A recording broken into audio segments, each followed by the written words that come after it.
ప్రముఖ సినీ నటి శ్రీమతి సంగీత గారి ప్రారంభించారు. IVF చికిత్సలో 25% భారీ discount, free doctor consultation, free ultrasound scan. 49 అంటే సంతానం, 49 అంటే సంతోషం. IVF ట్రీట్మెంట్ గురించి మరింత ఇన్ఫర్మేషన్ దాని గురించి ఎక్స్ప్లెయిన్ చేయడానికి మనతో పాటు ఉన్నారు డాక్టర్ స్ఫూర్తి గారు. నమస్తే అండి. నమస్తే అండి. సో ఈ IVF గురించి చాలామందికి కొన్ని డౌట్స్ ఉన్నాయి. అలాగే అసలు ఈ IVF ట్రీట్మెంట్ అంటే ఏంటి, దీనివల్ల బెనిఫిట్స్ ఏంటి, దీని నుంచి వచ్చే అసలు దీని టెక్నిక్స్ ఏంటి? సో నార్మల్గా IVF అనేది ఉన్న ఫర్టిలిటీ ట్రీట్మెంట్ అన్నిట్లో కూడా IVF ట్రీట్మెంట్ అనేది ఇంకా అడ్వాన్స్డ్ ట్రీట్మెంట్ అని చెప్తామండి. సో ఫస్ట్ థింగ్ అంటే ఫర్టిలిటీ సెంటర్కి వెళ్ళగానే IVF అనేది ఒకటే ఆప్షన్, IVF చెప్తారు అని చాలామందికి ఒక అపోహ ఉంటుంది. అది డెఫినెట్గా కాదండి. ఒక 100 మంది ఇన్ఫర్టిలిటీ సమస్యతో బాధపడితే ఒక 30 మందికి ఆ అవసరం పడవచ్చు. అది కూడా అంటే ఇండికేషన్స్ ఏంటనేది చూద్దాం. ఫస్ట్ IVF ట్రీట్మెంట్ అనేది ఎవరెవరికి అడ్వైస్ చేస్తారనేది చూస్తే ఫస్ట్ మేల్స్ అండ్ ఫీమేల్స్ లాగా డివైడ్ చేస్తాము. ఇన్ఫర్టిలిటీ సమస్య అనేది మగవాళ్ళకి రావచ్చు, ఆడవాళ్ళకి ఉండొచ్చు. సో మగవాళ్ళలో చూసుకున్నట్టయితే ఒకవేళ స్పర్మ్ కౌంట్ సీమెన్ అనాలిసిస్ చేసినప్పుడు స్పర్మ్ కౌంట్ అనేది చాలా తక్కువగా ఉన్నప్పుడు ఈ IVF అనేది అడ్వైస్ చేస్తాం. Especially less than 5 million, less than 8 million ఉంది కౌంట్, వాళ్ళకి న్యాచురల్గా ప్రెగ్నెన్సీ రావట్లేదు అన్నప్పుడు ఈ IVF అనేది మగవాళ్ళలో అడ్వైస్ చేస్తాం. ఆర్ ఒక్కొక్కసారి మగవాళ్ళలో 0 కౌంట్ రావచ్చండి, అజూస్పర్మియా అంటాం. అలా ఉన్నప్పుడు వాళ్ళకి ఓన్లీ డైరెక్ట్ డోనర్ స్పర్మ్ కాకుండా వాళ్ళకి వాళ్ళ ఓన్ స్పర్మ్స్ని ఇంకా వెతికి అంటే సర్జికల్ ఆప్షన్స్తోని స్పర్మ్స్ రిట్రీవ్ చేసి స్పర్మ్స్ తీసుకొని వాళ్ళ ఓన్ బయోలాజికల్ బేబీని ప్లాన్ చేయొచ్చు. సో ఇవి కాకుండా ఆడవాళ్ళలో ఏంటంటే ట్యూబల్ ఫ్యాక్టర్ అంటే ట్యూబ్స్ అనేవి బ్లాక్ ఉన్నాయి, 2 సైడ్ ట్యూబ్ బ్లాక్ ఉన్నప్పుడు న్యాచురల్గా ప్రెగ్నెన్సీ వచ్చే ఛాన్స్ ఉండదు కాబట్టి వాళ్ళకి IVF అనేది అడ్వైస్ చేస్తాం. ఒకవేళ ట్యూబ్స్ అనేవి సర్జికల్గా రిపేర్ చేయలేము అన్నప్పుడు ఈ IVF ఆప్షన్ అనేది చెప్తాం. అది కాకుండా ఎండోమెట్రియాసిస్ అనే ఒక కండిషన్ ఉంటుందండి. సో దీనిలో ఏంటంటే ఓవేరియన్ ఎండోమెట్రియాసిస్ అట్లా ఉన్నప్పుడు గ్రేడ్ 4 ఎండోమెట్రియాసిస్ సివియర్గా ఉంది అన్నప్పుడు వాళ్ళకి ఎక్కువ డిలే చేయొద్దని చెప్తాము ప్రెగ్నెన్సీ ప్లాన్ చేయడానికి. సో వాళ్ళకి IVF పద్ధతి అనేది అడ్వైస్ చేస్తాం. అలాగే ఏజ్, ఆడవాళ్ళలో ఏజ్ పెరుగుతున్నప్పుడు ఎవరికైనా సరే ఎగ్ కౌంట్ అనేది తగ్గుతుంది. సో ఇలా అంటే ఈ మధ్యకాలంలో late pregnancies, late marriages, late pregnancy plan చేయడం అనేది చాలా కామన్ అయిపోయింది. సో అలా ఒకవేళ 35-36 years తర్వాత వచ్చినప్పుడు ఎగ్ కౌంట్ అనేది చాలా తక్కువగా ఉంది అన్నప్పుడు వాళ్ళకు కూడా ఇంకా చిన్న ట్రీట్మెంట్స్తో డిలే చేయకుండా ఉన్న ట్రీట్మెంట్స్లో బెస్ట్ సక్సెస్ రేట్ IVF ఇస్తుంది కాబట్టి వాళ్ళకి IVF అనేది అడ్వైస్ చేస్తాం. అలా కాకుండా ఒకవేళ ఇప్పుడు ఇంకేదైనా అంటే ఆల్రెడీ చిన్న ట్రీట్మెంట్స్తో ట్రై చేశారు, ఆల్రెడీ IUIs కూడా చేసుకున్నారు, బట్ స్టిల్ ప్రెగ్నెన్సీ రావట్లేదు అనే వాళ్ళకు కూడా లాస్ట్ ఆప్షన్ లాగా IVF చెప్తాం.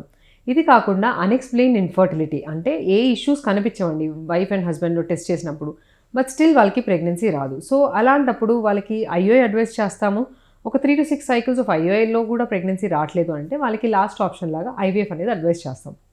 ఇది కాకుండా ఇంకొక కండిషన్ ఏంటంటే జెనెటిక్ టెస్టింగ్ చేయాల్సిన అవసరం పడడం. అంటే ఆల్రెడీ ఏజ్ ఇందాక చెప్పినట్టు ఏజ్ అనేది చాలా ఎక్కువ ఉంది, లేదంటే వాళ్ళకి ప్రెగ్నెన్సీస్ వస్తున్నాయి బట్ ఊరికే మిస్క్యారేజెస్ వింటూ ఉంటాము, 3 times మిస్క్యారేజ్ అయింది, 4 times అబార్షన్ అయింది అని. సో ఇలా ఊరికే అబార్షన్స్ అయిన వాళ్ళకు కూడా అసలు ఎందుకు ఇలా అవుతుంది, బేబీలో ఏమన్నా జన్యుపరమైన లోపాలు ఉన్నాయా తెలుసుకోవడానికి కూడా ఈ IVF అనేది అడ్వైస్ చేస్తాం. సో ఇండికేషన్ అనేది ఏంటి అనేది చూసుకొని దాన్ని బట్టి ట్రీట్మెంట్ అనేది అడ్వైస్ చేస్తామండి. అది సో ఈ ట్రీట్మెంట్ తీసుకోవడానికి వచ్చిన వారికి తీసుకోవాల్సిన జాగ్రత్తలు ఏ విధంగా ఉండాలి? సో ఫస్ట్ IVFకి వెళ్తున్నారు అన్నప్పుడు వాళ్ళు అసలు ప్రెగ్నెన్సీకి ఫిట్ ఉన్నారా లేదా అని చూసుకుంటామండి అందరికీ. సో వాళ్ళకి హిమోగ్లోబిన్ టెస్ట్ చేయడము, థైరాయిడ్, షుగర్ పరీక్షలు అన్నీ కరెక్ట్గా ఉన్నాయా చెక్ చేసుకోవడం అనేది చాలా ఇంపార్టెంట్. అండ్ ఆల్సో కొన్ని హార్మోన్స్ అనేవి టెస్ట్ చేస్తాము. సో ఈ హార్మోన్స్ అనేవి డే 2 ఎస్పెషలీ పీరియడ్ 2వ రోజుకి కొన్ని హార్మోన్స్ ఉంటాయి. ఈ హార్మోన్స్ అన్నీ కరెక్ట్గా ఉన్నాయి అనే వాళ్ళకి అదే సైకిల్లో IVF అనేది స్టార్ట్ చేయొచ్చు. ఒకవేళ హార్మోన్స్లో ఏమైనా లోపాలు కనిపించినప్పుడు అండ్ ఆల్సో స్కాన్ చేస్తాము. ఒక స్కాన్ చేసినప్పుడు ఒకవేళ స్కాన్లో ఏమైనా ఇష్యూస్ ఉన్నాయి, సిస్ట్లు ఏమన్నా కనిపిస్తున్నాయి, లేదంటే ఇంకేదైనా ఇష్యూస్ కనిపిస్తున్నప్పుడు వాళ్ళకి దానికి తగ్గట్టు ట్రీట్మెంట్స్ అనేవి అడ్వైస్ చేసి అంటే ఒక్కొక్కసారి ప్రీ ట్రీట్మెంట్ అనేది చెప్తామండి. సో IVFకి సైకిల్కి వెళ్ళే ముందు ఒక 1 month ముందు నుంచే కొన్ని ఎక్స్ట్రా మల్టీవిటమిన్స్ అనేవి అడ్వైస్ చేస్తాము. సో ఇవన్నీ తీసుకొని వాళ్ళకి ఏంటంటే ఏమైనా క్వాలిటీలో ఇష్యూస్ ఉండడము, లేదంటే ఇంకేమైనా ఇన్ఫెక్షన్స్ లాగా ఉండడం, ఇట్లా ఏమైనా ఇష్యూస్ ఉన్నప్పుడు ఒక 1 month టైం తీసుకొని దాన్ని కరెక్షన్ చేసి యాక్చువల్ ప్రాసెస్ అనేది స్టార్ట్ చేస్తాం. సో ఈ IVF ద్వారా ట్రీట్మెంట్ తీసుకున్న వాళ్ళు కూడా చాలామంది సక్సెస్ఫుల్ వాళ్ళు ఉన్నారు. కొంతమందికి దీని గురించి అవేర్నెస్ లేదు, అందరూ ఇదే ట్రీట్మెంట్ సజెస్ట్ చేస్తున్నారు, చాలామంది చోట్ల ఇదే వింటున్నాము అనే థాట్లో ఉన్నారు. సో వాళ్ళకి ఏం చెప్తారంటే మీ సక్సెస్ రేట్ ఏ విధంగా ఉంది ఈ ట్రీట్మెంట్ తర్వాత? సో డెఫినెట్గా అండి best in class success rates ఇవ్వడంలో 49 ఎప్పుడు ముందుంటుంది. సో అంటే సక్సెస్ రేట్స్ చెప్పే ముందు ఫస్ట్ థింగ్ అసలు ఎందుకు చేస్తున్నాం IVF అనేది చాలా ఇంపార్టెంట్ అండి. బికాస్ ఇండికేషన్ ఫర్ ఐవీఎఫ్ దాన్ని బట్టి మనం ఐవీఎఫ్ సక్సెస్ రేట్స్ అనేవి చెప్పొచ్చు. ఒకవేళ మనము ఇందాక చెప్పినట్టు ఒకవేళ ట్యూబ్లో ఇష్యూ ఉంది, ట్యూబల్ ఫ్యాక్టర్ ఒక్కటే ఉంది, స్పర్మ్లో ఎటువంటి ఇష్యూ లేదు, ఆడవాళ్ళలో ఎటువంటి ఇష్యూ లేదు, మిగతా ట్యూబ్లో తప్ప అనే ప్రాబ్లం ఉన్నప్పుడు సక్సెస్ రేట్స్ అనేవి మ్యాక్సిమం చూస్తుంటామండి. ఆల్మోస్ట్ 60% వరకు కూడా చూస్తుంటాం.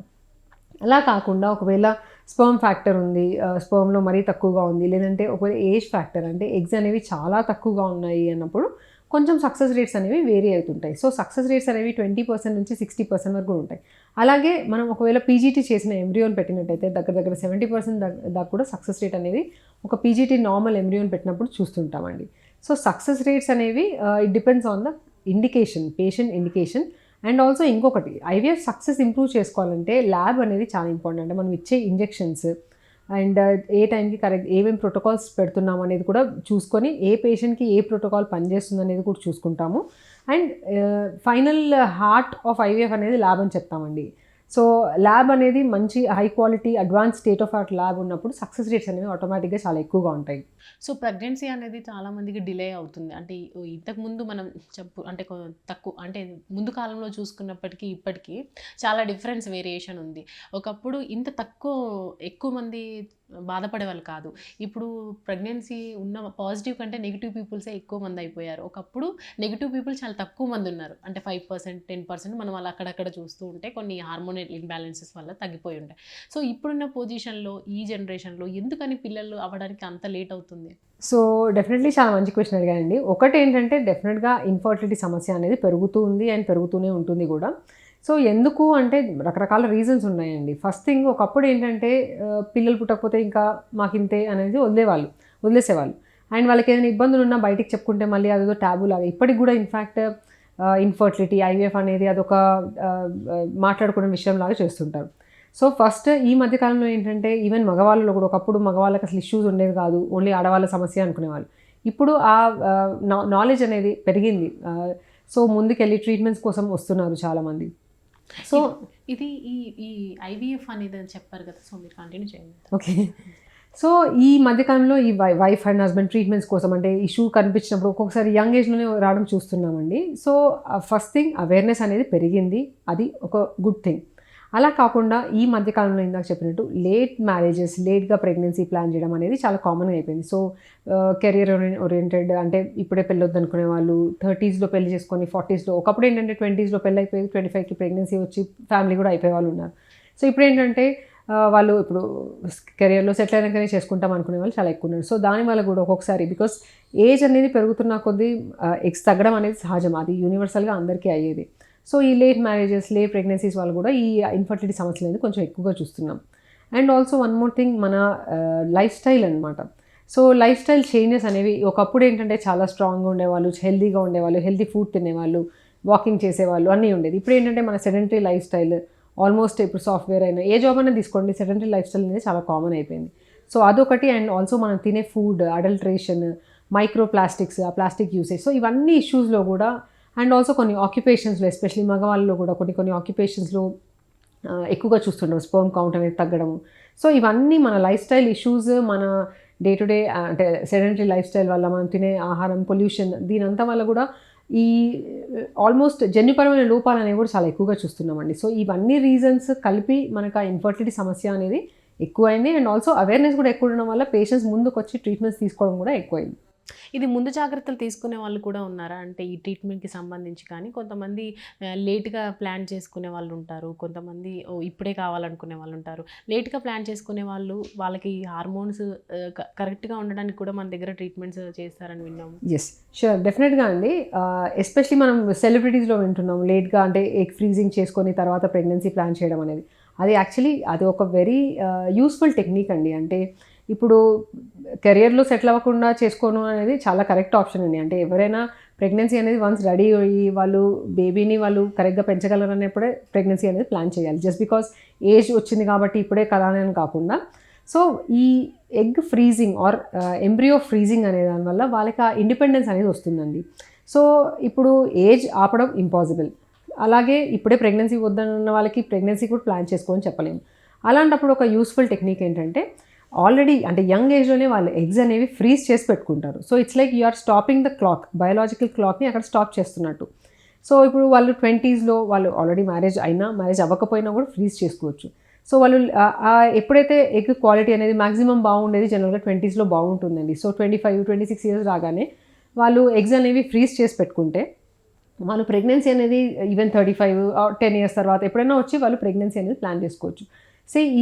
ఈ ఊసైడ్ ఫ్రీజింగ్ అంటే మనం ఇప్పుడు దాకా సెలబ్రిటీస్లోనే చూస్తున్నాము, బట్ ఇదొక మంచి టెక్నిక్. ఇది నార్మల్ వాళ్ళు కూడా ట్రై చేయవచ్చు. అంటే ఎవరైతే వాళ్ళు ప్రెగ్నెన్సీ ఇప్పుడే వద్దనుకుంటున్నారో, ఎవరికైతే ఆల్రెడీ ఎగ్ కౌంట్ తగ్గుతున్నట్టు వాళ్ళు టెస్ట్ చేసుకుంటే తెలిసినా, లేదంటే ఇంకేదైనా ఇష్యూస్ కనిపించినప్పుడు ఎస్పెషలీ ఇట్లాంటి టెక్నిక్స్ అనేవి వాళ్ళు యూజ్ చేసుకొని వాళ్ళు తర్వాత ప్రెగ్నెన్సీ అనేది ప్లాన్ చేసుకోవచ్చు. సో బట్ అంటే చాలామందికి కొంతమందికి డౌట్ ఉంటుంది, ఐవీఎఫ్ ద్వారా పుట్టిన పిల్లలకు కానీ హెల్త్ ఇష్యూస్ ఏం రావా, అంటే వాళ్ళకి వీక్ ఏమైనా ఉంటారా, రేపటి రోజున తల్లికి కానీ బిడ్డకి కానీ ప్రాబ్లమ్స్ ఏమి రావా అని చెప్పి కొంతమందికి డౌట్ ఉంటుంది. అలాంటి వాళ్ళకి ఏం చెప్తారు?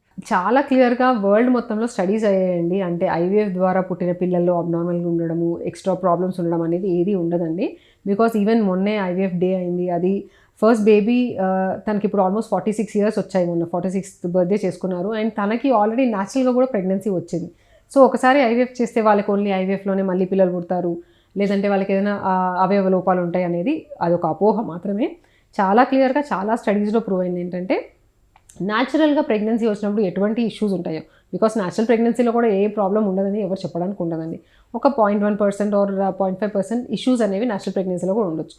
అదే రిస్క్ ఉంటుంది తప్ప ఐవీఎఫ్ ప్రెగ్నెన్సీ ఐవీఎఫ్ బేబీస్లో ఏదో ఎక్కువ అవయవ లోపాలు ఉండడము, లేదంటే మందబుద్ధిలా ఉండడం అలాంటిది ఉండదనేది చాలా క్లియర్గా చాలా స్టడీస్లో ప్రూవ్ అయిందండి. సో ఆ విషయంలో మీరు ఎటువంటి భయం లేకుండా ఒకవేళ ఇండికేషన్ ఉంటే మాత్రం ఐవీఎఫ్కి వెళ్ళడం అనేది ఐడియల్ ఆప్షన్. ఓకే, అంటే ఐవీఎఫ్ ట్రీట్మెంట్ అనేది పేషెంట్ త్రూ మనం వెళ్తాం కదా, సో సెషన్స్ ఉంటాయి, ఇదంతా కూడా వాళ్ళకే మీరు ఎక్స్ప్లెయిన్ చేస్తారు డైరెక్ట్గా ఈ టైంలో ఏం చేయాలి. హస్బెండ్కి ప్రాబ్లం ఉంటే ఆ హస్బెండ్ ట్రీట్మెంట్ ఉంటుంది, ఉమెన్కి ప్రాబ్లం ఉంటే ఉమెన్కి రకరకాల ట్రీట్మెంట్స్ ఉన్నాయి. ఐవీఎఫ్ ద్వారా ఎక్కువ అంటే ఇది మొదటి ప్రయత్నంలోనే సక్సెస్ అయ్యిందా? సో అదే నేను ఇందాక చెప్పినట్టు సక్సెస్ రేట్ అనేది ఒక సైకిల్లో మనం 60%, అంటే ఇప్పుడు అన్నీ బాగున్న వాళ్ళకి 60% అని చెప్తాం. ఒకవేళ ఒక సైకిల్లో రాలేదంటే దాని అర్థం వాళ్ళకి మళ్ళీ రాదని కాదు.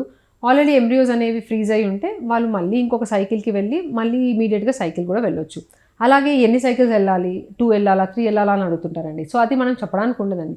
ఒకవేళ మనం ఒక ఫస్ట్ సైకిల్ చేసినప్పుడు వాళ్ళకి ఎగ్ క్వాలిటీ ఒకవేళ సరిగ్గా లేదు, లేదంటే ఎంబ్రియో క్వాలిటీ అంత బాగాలేదన్నప్పుడు ఒక్కొక్కసారి సక్సెస్ రేట్ తగ్గు ఉండొచ్చు. సో అలాంటి వాళ్ళకి ఒకవేళ మళ్ళీ ఇంకొక సైకిల్ అవసరమైతే వెళ్ళడము, బట్ ఇంకొక సైకిల్ వెళ్ళే ముందు అసలు ఫస్ట్ సైకిల్ ఎందుకు ఫెయిల్ అయింది అనేది చూసుకొని దాన్ని బట్టి వెళ్ళడం ఉంటుందండి. బికాజ్ ఇప్పుడు ఒక్కొక్కసారి ఒకటే ఎగ్ ఉంటుంది, ఒక ఎగ్ నుంచి ఒక ఎంబ్రియో వచ్చిన తర్వాత వాళ్ళకి గుడ్ రెస్పాన్స్ లాగా చూస్తాం. అలాగే ఇప్పుడు ఒకసారి 10 eggs ఉన్నప్పుడు ఒకటే ఎంబ్రియో వచ్చినప్పుడు ఎందుకు అలా వచ్చింది అనేది చూసుకోవడం చాలా ఇంపార్టెంట్. సో ఇంకొక సైకిల్ వెళ్ళాలి, ఇంకొక మల్టిపుల్ సైకిల్స్ వెళ్ళాల్సిన అవసరం ఉంది అనేటప్పుడు మాత్రం అసలు ఎందుకు ఆ ఫస్ట్ సైకిల్ ఫెయిల్ అయింది అనేది చూసుకొని దాన్ని బట్టి వెళ్తాం.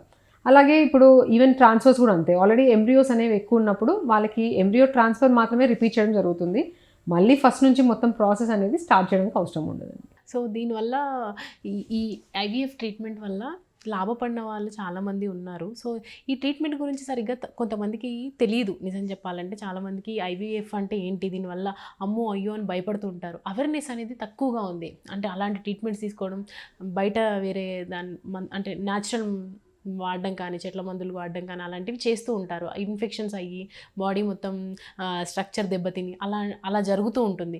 అంటే వాళ్ళకి అవేర్నెస్ కావాలి. అంటే ఎవరైతే పీపుల్ వాంట్స్ టు నో కదా, అంటే విలేజ్లో ఉన్న వాళ్ళు, కొంతమంది చదువుకొని వాళ్ళు, పిల్లల కోసం ఎదురు చూస్తున్న వాళ్ళకి ఇలాంటి ట్రీట్మెంట్ మీ ద్వారా అవేర్నెస్ ఎలా కల్పిస్తారు?